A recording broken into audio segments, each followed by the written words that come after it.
School থেকে ফিরে দেখি ঝমঝমিয়ে বৃষ্টি হচ্ছে।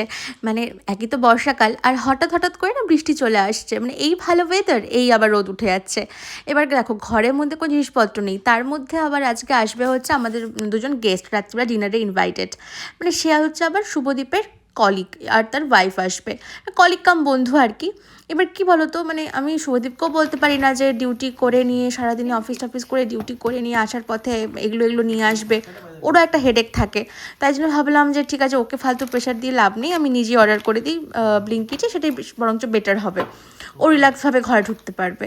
তো তাই জন্য আমি এখানে চিকেন অর্ডার করেছিলাম। তারপর বেসিক জিনিসগুলোই ছিল না আমার ঘরে, যেরকম আলু, তারপরে হচ্ছে ধনেপাতা, এইসব কিছু ছিলই না।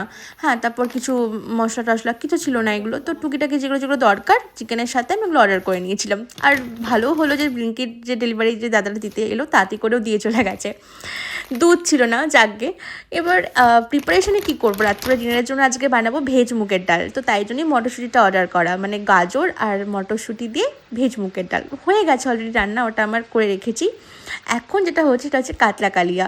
তো তাই জন্য সকালবেলা মাছ টাছ নিয়ে মানে রাখা হয়েছিল বেশ ওদের জন্যই। কাতলা কালিয়াটাও খুব সুন্দর হয়েছে। আর এদিকে হচ্ছে চিকেনের প্রিপারেশন। আমার মোটামুটি সব হয়ে গেছে, বা চিকেনটা হলেই সমস্ত কিছু রেডি। আর অলরেডি এখন বেজে গেছে ওই তোমার 8টা মতন। এবার চলো ওদিক দিয়ে দেখি ওরাও কী করছে। অলরেডি ওরা চলে এসছে, তো চলো দেখা যাক। এদিকে দেখো পুরো আড্ডা চলছে। আর আগের ভিডিওতে তোমাকে দেখিয়েছিলাম, এটা হচ্ছে রাজেন ভাইয়া আর মানে শুভদীপের কলিগ কাম বন্ধু, আর তার ওয়াইফ প্রিয়াঙ্কা। খুবই সুইট ওরা, খুবই সুইট কাপল। আগের ভিডিওতে তোমরা যারা দেখেছো তারা নিশ্চয়ই চেনো ওদেরকে। তো এখানে বেশ জমজমাটি একটা আড্ডা গল্প হওয়ার পর এবার ডিনারের টেবিলে দেখা। আর ডিনারটা খেতে ওরা খুবই স্যাটিসফাইড, মানে খুব প্রশংসা করছিল। আর আমার প্রশংসা শুনতেও খুব ভালো লাগছিল, যেহেতু খেতে